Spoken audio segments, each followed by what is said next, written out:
Hello everyone, welcome to MG classes. I am Priya Jaiswal. आज हम देखेंगे आपका ज्योग्राफी, जिसको हम कंटिन्यू कर रहे हैं। आज हम आपका चैप्टर 8 देखेंगे और ये शीर्षक है, चैप्टर का नाम है आपका मानव पर्यावरण अन्योन क्रिया, उष्णकटिबंधीय एवं उपोष्ण प्रदेश। ओके, एक चीज़ ध्यान देना, इसमें आपका क्या है, देखो ये इसमें चैप्टर 6 बता रहे हैं, बट ये क्या है, आपका चैप्टर 8 है। ओके, क्या है आपका ये चैप्टर 8। हमने चैप्टर 6 पढ़ चुके हैं हम, और चैप्टर 7 को भी पढ़ चुके हैं। आपका चैप्टर 8 है। ठीक, आज हम इस चैप्टर को पढ़ेंगे, समझेंगे। इसमें बताया गया आपका, देखो कि मानव एवं, इसमें क्या है आपका, सबसे पहले समझो क्या है उष्णकटिबंधीय एवं उपोष्ण प्रदेश। और फर्स्ट में क्या बताया गया आपका, मानव पर्यावरण अन्योन क्रिया, यानी मानव एवं पर्यावरण के बीच आपस में अनेक क्रिया करते हैं। सबसे पहले ये समझो, ठीक है, अनेक क्रिया करते हैं।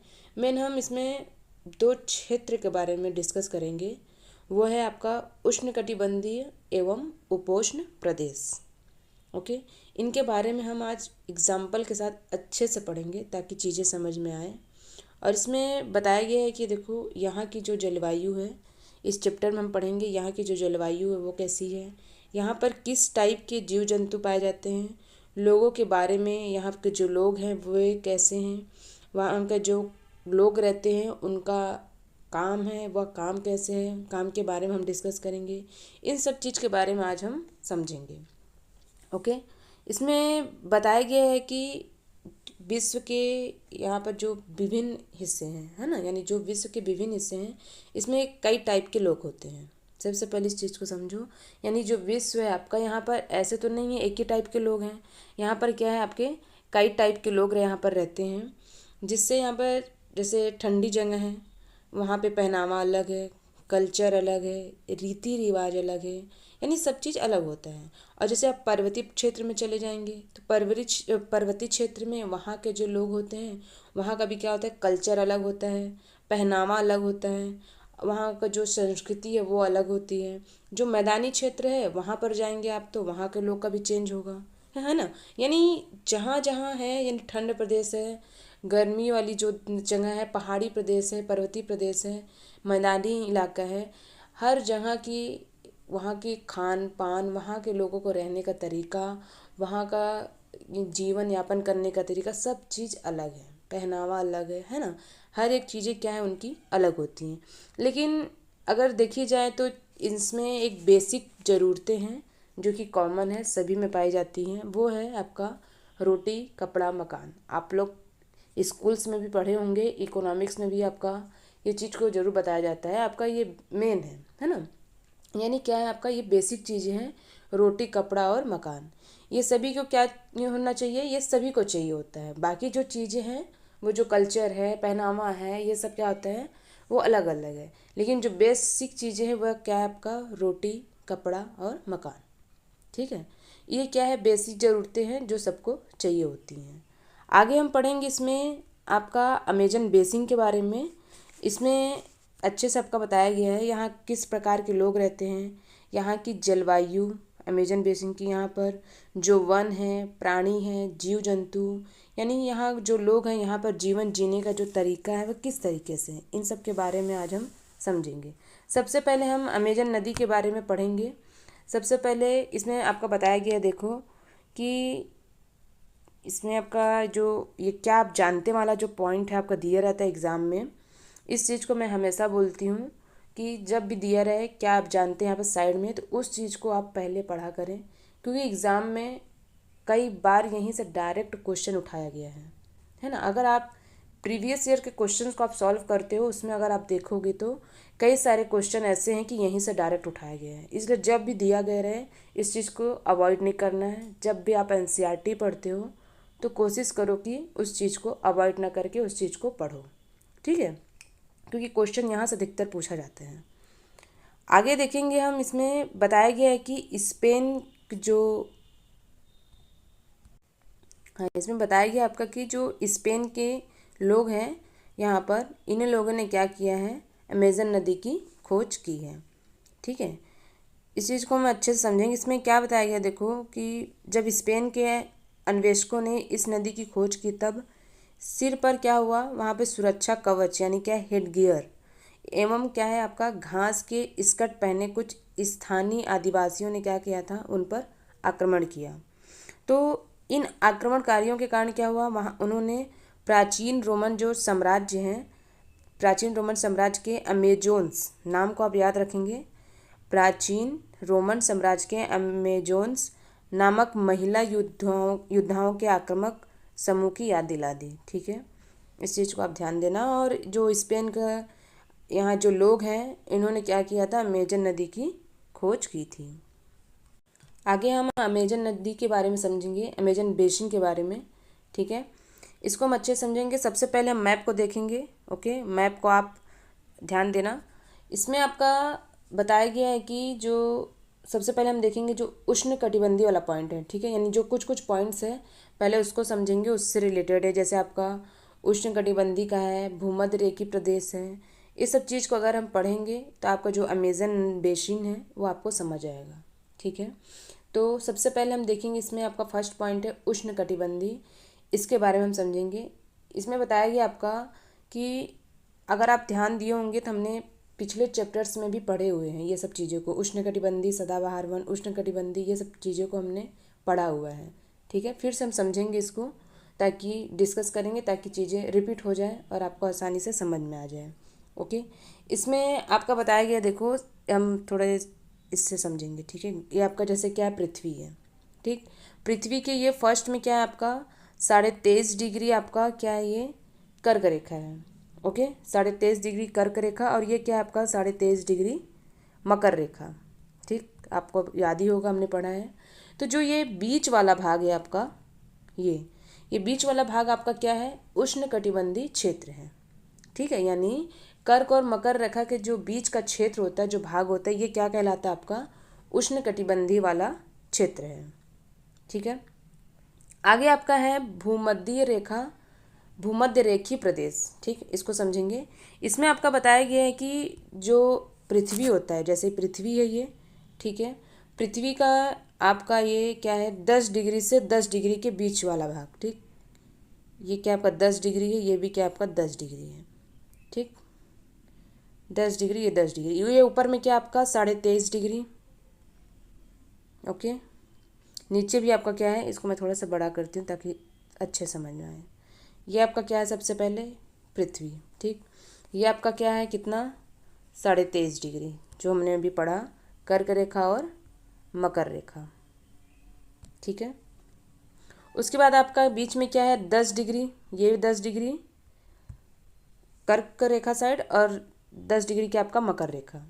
इसके बीच वाला जो भाग है 10 डिग्री के, 10 डिग्री से 10 डिग्री के जो बीच वाला भाग है, उसे क्या बोला जाता है आपका, तो भूमध्य रेखीय प्रदेश के नाम से इसको जाना जाता है। इस चीज़ को आप ध्यान देंगे, क्योंकि एग्ज़ाम में ये पूछा भी जाता है। ठीक है, क्या है आपका ये 10 डिग्री से 10 डिग्री के बीच वाला जो भाग है आपका भूमध्य रेखीय प्रदेश कहलाता है। ओके, इसमें आपका बताया गया है अमेजन नदी इसी से होकर अधिकतर गुजरती है। ठीक है, जो अमेजन नदी है इसी से होकर गुजरती है। तो इसको हम अच्छे से आगे देखेंगे। आपका देखो मैप इसमें बताया गया है। ठीक है, यानी आपका क्या है, देखो इसमें आपका यहाँ पे जो 10 डिग्री है, इधर 10 डिग्री है। ठीक है, मैप में देखना, आप अच्छे समझ में आएगा। यहाँ पे आपका मैप दिया हुआ है। तो जो 10 डिग्री ये है आपका 10 डिग्री इधर, यानी कर्क रेखा का 10 डिग्री और मकर रेखा का 10 डिग्री वाला भाग, उसके बीच में जो आपका 10 डिग्री के बीच वाला जो भाग है आपका क्या है, ये अमेजन नदी है। ठीक है, ये क्या आपका भूमध्य रेखीय वाला भाग है। तो ये इसी में से क्या होता है, अमेजन नदी बहती है। ठीक है, गुजरती है। तो ये क्या है आपका 10 डिग्री से 10 डिग्री बीच वाला ये भाग है। ठीक है, यानी अमेजन नदी भूमध्य रेखीय प्रदेश से होकर गुजरती है।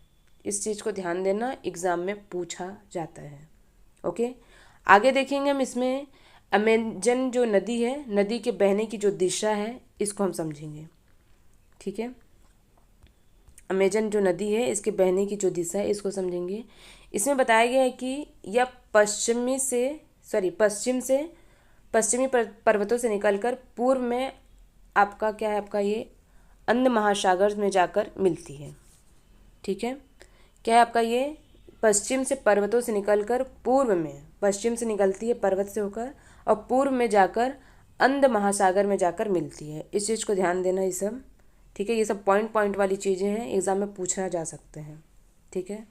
जो भी बताया जा रहा है इसको आप अच्छे से समझोगे ताकि कुछ भी अगर एग्ज़ाम में पूछ लिया जाए आपको आसानी से चीज़ें समझ में आए, ठीक है। आगे इसमें बताया गया आपका मुहाना के बारे में। मुहाना क्या है, मुहाना के बारे में हम पढ़ेंगे।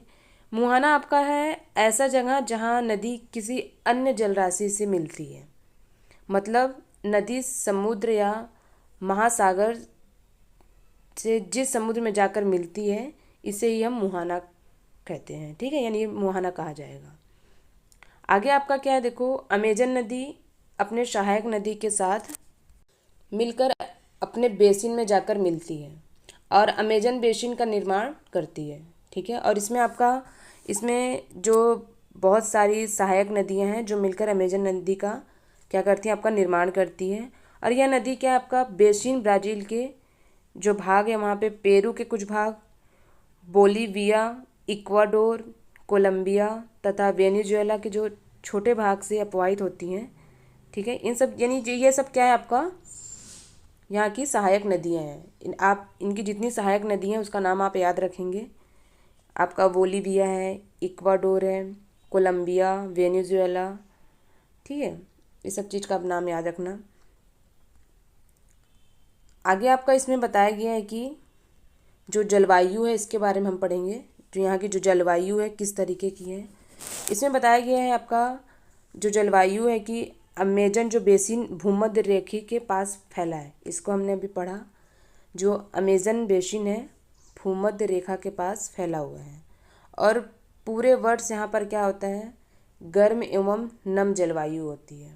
ना तो ठंडी होती है ना, मतलब क्या बोलना चाहिए, गर्म होती है, मतलब एक बीच का मौसम होता है। यहाँ गर्म एवं नम जलवायु रहती है, दोनों टाइप पाई जाती है, यानी जो चिपचिपाहट वाली होती है ना उस टाइप से।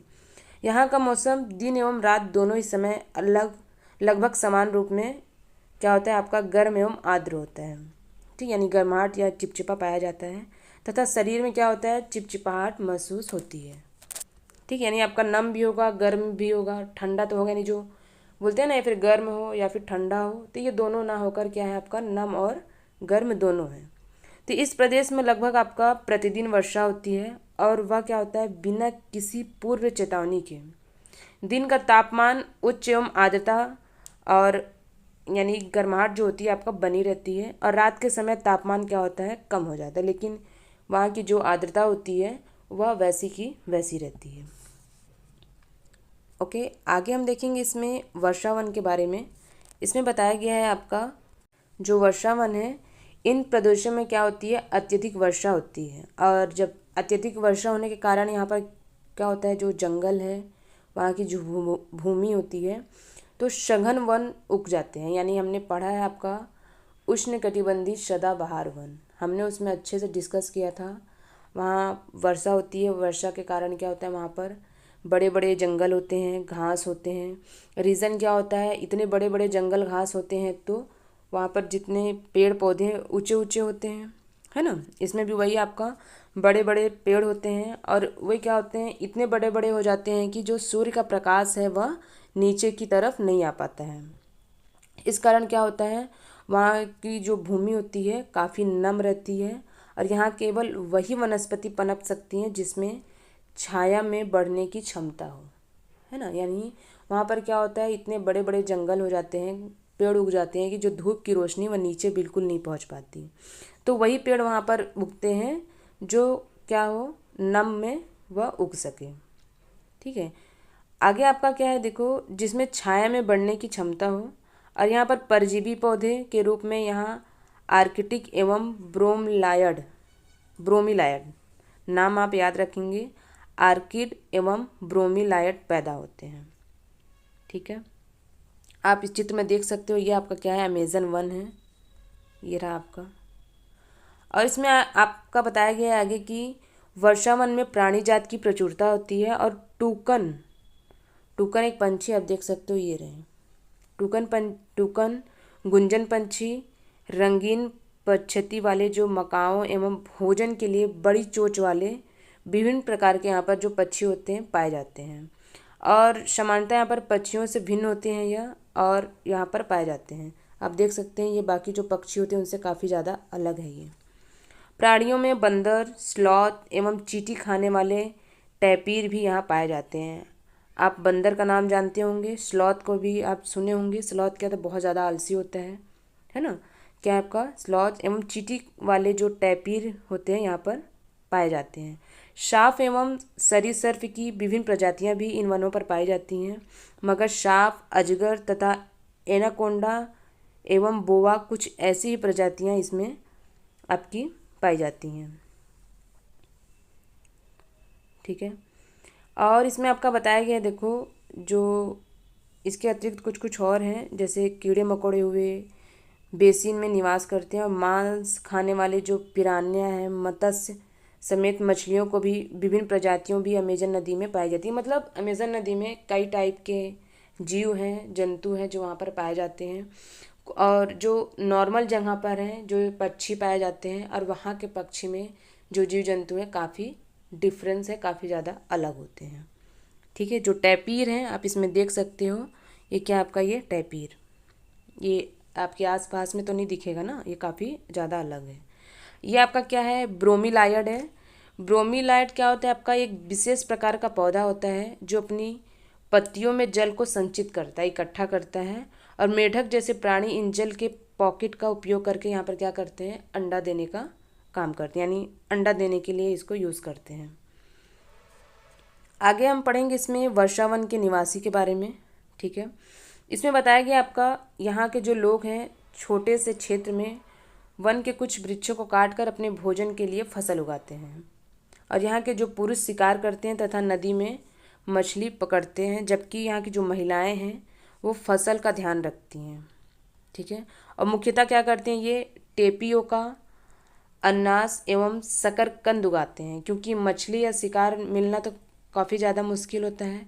ऐसे में महिलाएं ही अपनी उगाई जो साग सब्जी होती हैं अपने परिवार का भरण पोषण करने के लिए काफ़ी ज़्यादा, मतलब जितना वो उगाती हैं उनके लिए पर्याप्त होता है। वे कर्तन एवं दहन कृषि पद्धति का प्रयोग करते हैं। इसको हम समझेंगे, जो कर्तन है एवं दहन कृषि पद्धति है यह क्या है। यह आपका क्या होता है कि किसान क्या करते हैं, पहले जो वृक्ष होते हैं, झाड़ियाँ होती हैं, उसको काट कर क्या करते हैं, उसको भूमि को साफ करते हैं। उसके बाद क्या करते हैं, इनको जला देते हैं।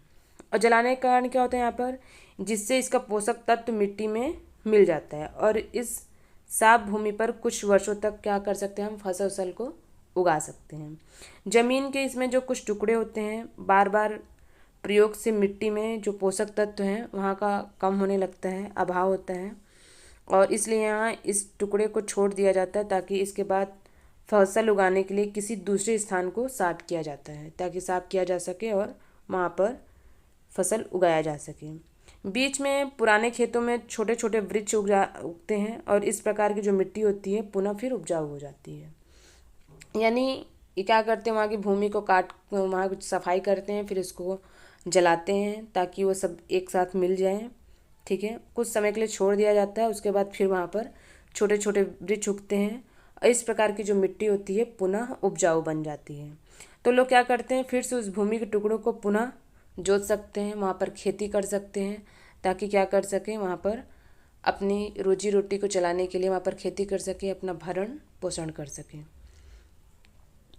आगे आपका इसमें बताया गया आपका जो दहन एवं कृषि पद्धति का प्रयोग करते हैं, और इसके बाद इनका मुख्य आहार होता है मेनी योक।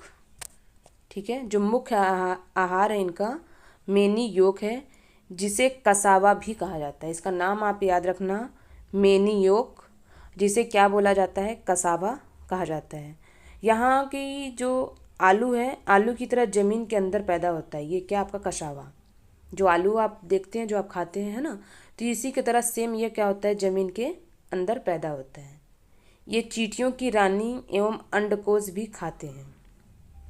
कॉफ़ी, मक्का एवं कोको जैसे जो नकदी फसल भी यहाँ पर उगाई जाती हैं।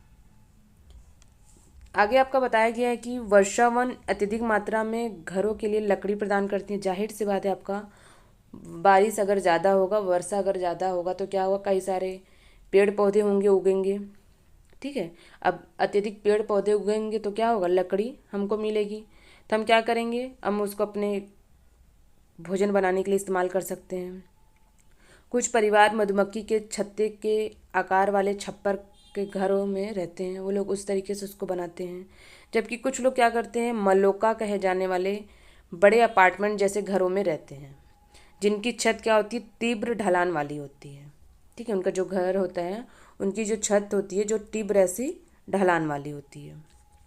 अमेजन बेसिन के जो लोग हैं, उनके जीवन में क्या होता है, धीरे धीरे बदलाव आते गए हैं। पुराने समय में क्या होता था, वन के अंदर पहुंचने के लिए नदी मार्ग ही एकमात्र उपाय होता था। 1970 में आपका बताया गया, देखो यहाँ पर ट्रांस, है ना, ट्रांस अमेजन महामार्ग बनने से वर्षा वन के सभी भागों तक पहुंचना संभव हो गया था।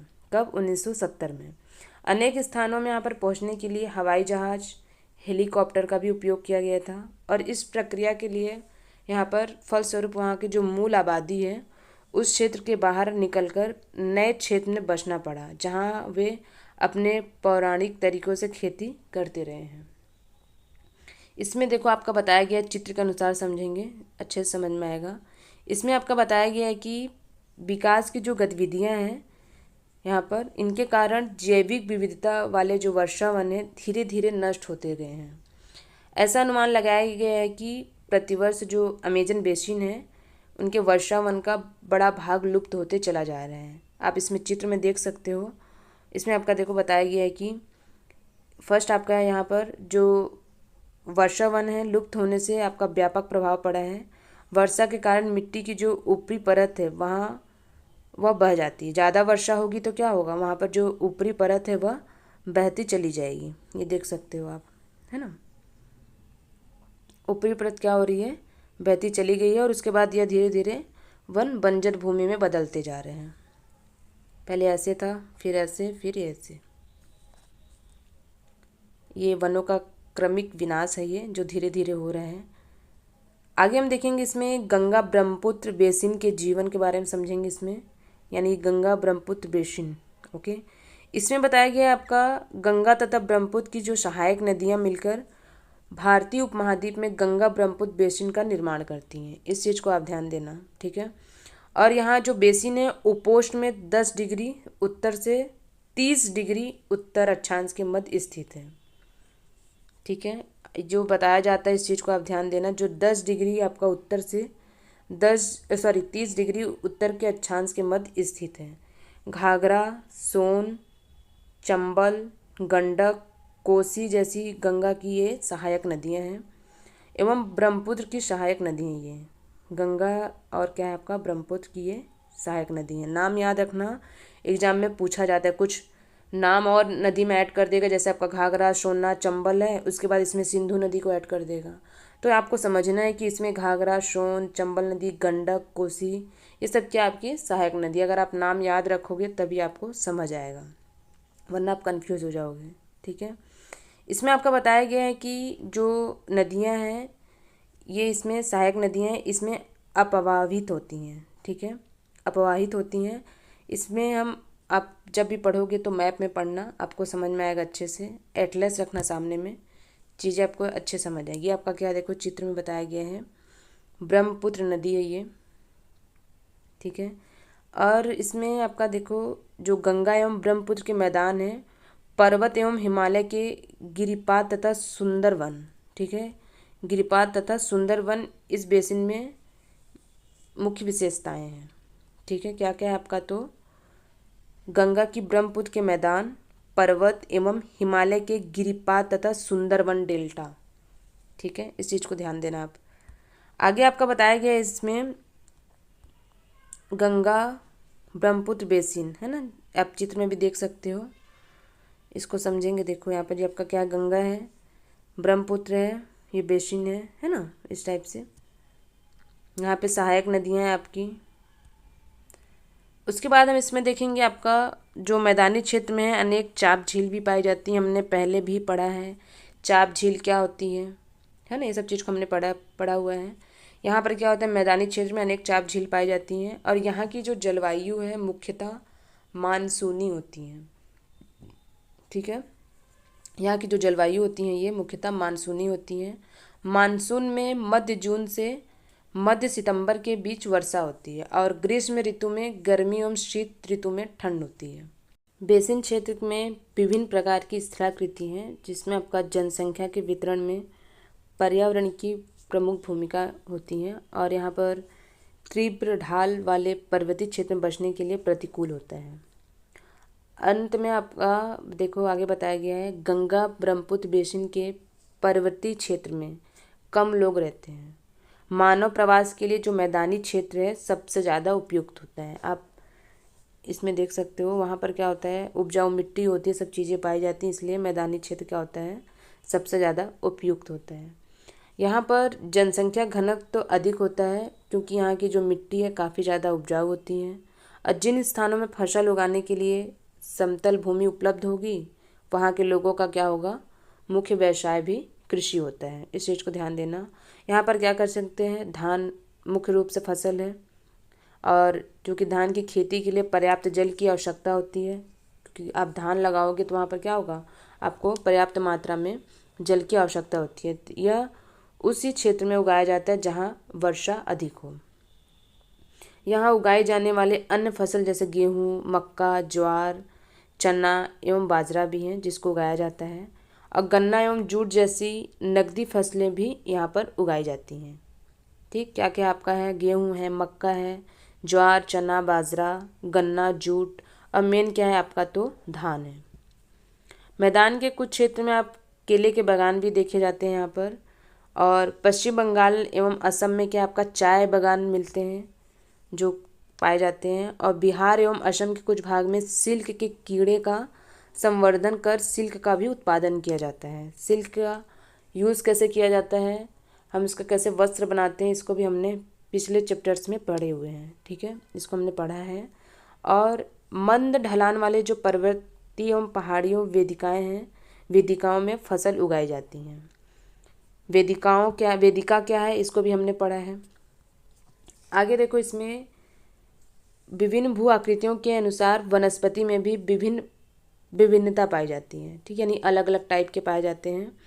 जैसे भू आकृति है, जैसे अलग है, हर जगह की अलग अलग होती है, तो उसके अनुसार क्या होती है, वहाँ पर चेंजेस पाए जाते हैं, विभिन्नता पाई जाती हैं। यानी आपका देखो, गंगा ब्रह्मपुत्र के मैदानों में सागवान, शाखू एवं पीपल के साथ उष्णकटिबंधीय पर्णपाती पेड़ भी पाए जाते हैं। और आपका ब्रह्मपुत्र के मैदानी क्षेत्रों में घने बांस, घने झुरमुट पाए जाते हैं और डेल्टा क्षेत्र में आपका मैंग्रोव वन ये पूरा घिरा हुआ है। और उत्तराखंड में आपका सिक्किम एवं अरुणाचल प्रदेश में आपका ठंडी जलवायु एवं तीव्र ढाल वाले जो भाग में चीड़ है, देवदार है एवं फर जैसे शंकुधारी पेड़ पाए जाते हैं। किस जगह में कौन सा वृक्ष पाया जाता है, किस टाइप के वृक्ष पाए जाते हैं, इसका नाम आप याद रखेंगे, एग्ज़ाम में पूछा जाता है। ठीक है, आपका यानी जिस टाइप के जगह है वहाँ की जो भूमि की भू आकृति है उसके अनुसार वहाँ पर चेंजेस पाए जाते हैं और जिस प्रकार के चेंजेस होंगे वहाँ पर उसी प्रकार वहाँ की जो जलवायु होगी, वहाँ पर जो भू आकृति होगी उसी प्रकार कर वहाँ पर उसी टाइप के वहाँ पर क्या होते हैं, आपका वृक्ष पाए जाते हैं। ठीक है, हमने जैसे भी पढ़ा है उत्तराखंड में, अरुणाचल में आपका, और जो वहाँ पर ठंडी जगह है वहाँ पर तीव्र ढाल वाले चीड़ हैं, देवदार हैं, ये सब क्या वृक्ष पाए जाते हैं, शंकुधारी पेड़ पाए जाते हैं। ठीक है, यानी अलग अलग जगह पर जहाँ पर जैसे भू आकृति हो वहाँ पर उस टाइप के वृक्ष पाए जाते हैं। आप चित्र में देख सकते हो, ये आपका क्या है, असम में चाय का बागान है। अब इसमें देखो, और ये क्या है आपका, धान की खेती की जा रही है। इसमें जो बेसिन में विभिन्न प्रकार के वन्य जीव भी पाए जाते हैं, इसका भी आप नाम ध्यान देंगे। इसमें आपका हाथी, बाघ, हिरण एवं बंदर आदि सामान्य रूप से पाए जाते हैं। और यहाँ पर एक सींग वाले गेंडा ब्रह्मपुत्र के मैदानों में पाया जाता है। आप नाम याद रखना, एक सींग वाला गेंडा ब्रह्मपुत्र के मैदानों में पाया जाता है। डेल्टा क्षेत्र में आपका बंगाल टाइगर ये सब पाए जाते हैं।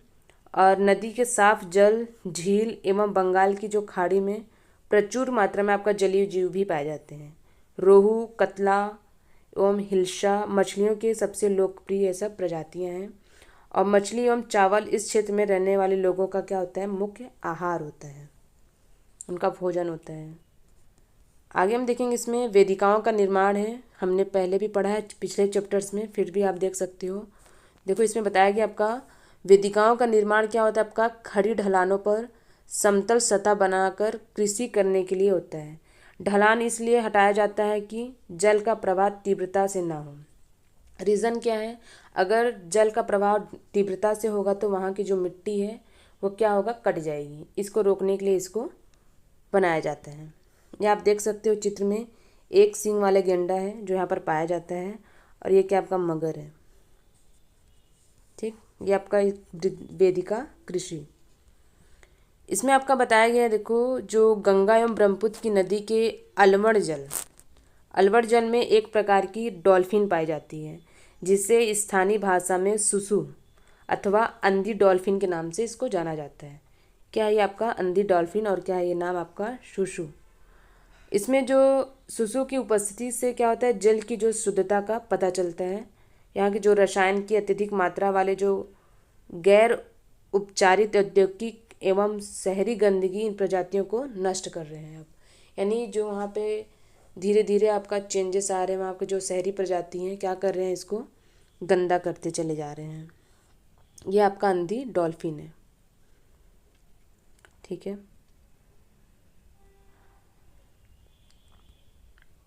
आगे हम इसमें देखेंगे, इसमें आपका झील के बारे में बताया गया है कि ये झील है ना, ये क्या है आपका झील है। इसका उपयोग करके क्या करते हैं, यहाँ पर जो मछली, इसमें झील को सफ़ा करके मछलियाँ यहाँ पर रहती हैं तो उसको भोजन साधन बनाते हैं, अपना भोजन बनाते हैं, उपयोग करते हैं।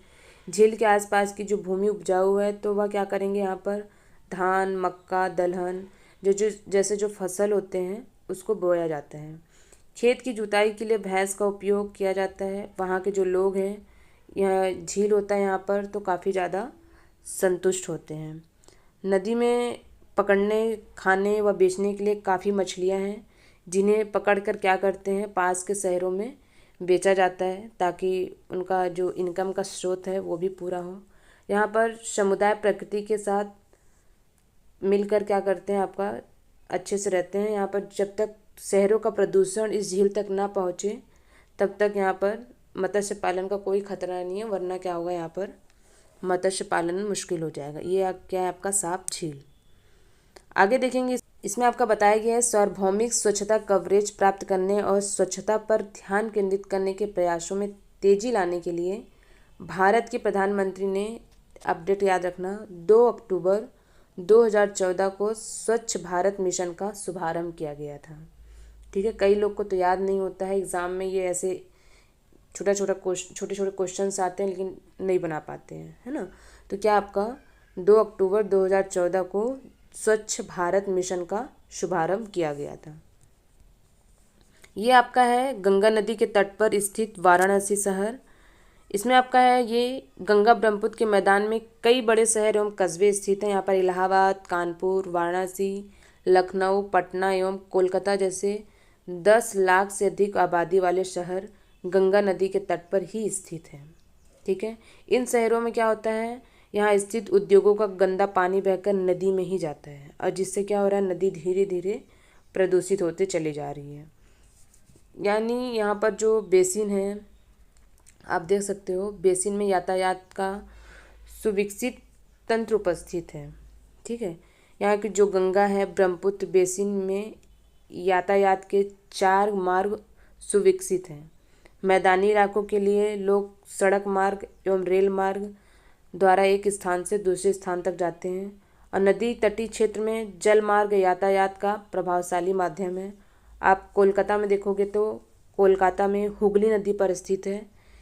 इस चीज़ को आप ध्यान देना, एग्जाम में पूछा जाएगा तो कोलकाता कहाँ पर स्थित है, तो हुगली नदी, किस नदी पर स्थित है, तो नाम याद रखना, हुगली नदी पर स्थित है। यहाँ पर एक महत्वपूर्ण पत्तन है, और मैदानी क्षेत्र में कई बड़े हवाई पत्तन भी स्थित हैं। ठीक है, आगे आपका देखो, इसमें बताया गया है कि पर्यटन और इस बेसिन में एक महत्वपूर्ण क्रिया है आगरा में यमुना के किनारे स्थित ताजमहल इलाहाबाद में गंगा एवं यमुना नदी का भी संगम है। अगर आप गए होंगे तो आपको पता होगा, है ना, यहाँ पर गंगा एवं यमुना नदी का संगम है। उत्तर प्रदेश एवं बिहार में बौद्ध स्तूप है। लखनऊ का इमाम बाड़ा, असम का काजीरंगा एवं मानस वन्य प्राणी अभय वन तथा अरुणाचल प्रदेश की विशिष्ट जनजातीय संस्कृति यहाँ पर पाई जाती हैं, है ना। आगे इसमें आपका देखो क्या है, मानस वन्य प्राणी अभय वन में बाघ, यहाँ पर बाघ पाए जाते हैं, आप देख सकते हो चित्र में। आगे आपका क्वेश्चंस हैं जो आप बनाएंगे, जो भी आपको डाउट होगा आप पूछ सकते हो, ठीक है। अगर आपने पिछले चैप्टर्स को अच्छे से पढ़ा है तो आपको ये चैप्टर काफ़ी ज़्यादा इजी लगा होगा, क्योंकि इसमें वेदिका कृषि के बारे में बताया गया, जो हमने पढ़ चुके हैं, पहले भी पढ़ा है ना। जो भूमध्य रेखा है, उष्णकटिबंधीय वन है, सदाबहार वन है, भूमध्य रेखीय है, मतलब ये सब चीज़ें क्या है, बेसिक वाली चीज़ें हमने पहले ही पढ़ा है पिछले चैप्टर में। और अगर आप पढ़े हो तो आपके लिए क्या था, बहुत ज़्यादा इजी लगा होगा, आपको समझ में आया होगा, है ना। तो ठीक है, आज ये चैप्टर आपका कंप्लीट है। हम नेक्स्ट चैप्टर देखेंगे कल। ओके, जो डाउट होगा आप पूछिएगा। Okay, thank you.